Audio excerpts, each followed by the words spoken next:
నెల్లూరు జిల్లా వరికుంటపాడు మండలం గువ్వాడి గ్రామంలో అమానుష కుటుంబ హింస ఘటన వెలుగు చూసింది. 70 ఏళ్ల సందిరెడ్డి నాగమ్మను పెద్ద కుమారుడు రామారావు నుండి గెంటేసి గేటుకి తాళం వేసి వెనుక ఇంటికి రాకుండా చేశాడు.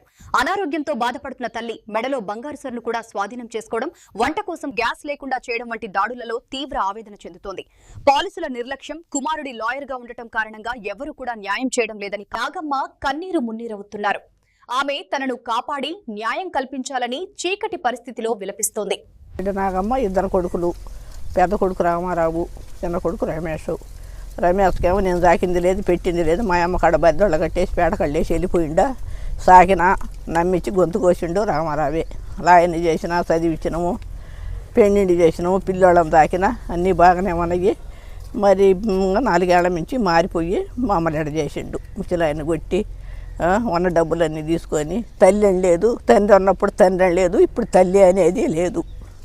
మరీ ఘోరం. ఎవరికి పగవాళ్లకు, నెల్లూరు జిల్లాలో పగవాళ్ళకు కూడా వద్దు నా ఎంత దారుణం. చదివించి లాయన్ని చేసినందుకు ఇప్పుడు ఉండటానికి ఇల్లు లేదు, బయటికి రావడానికి స్థలము లేదు, దారి లేదు. వర్షం అయితే అసలు వచ్చేదానికే లేదు, బాగా లేకున్నా బయటకు వచ్చేదానికి లేదు. ఎట్లా బతకాల?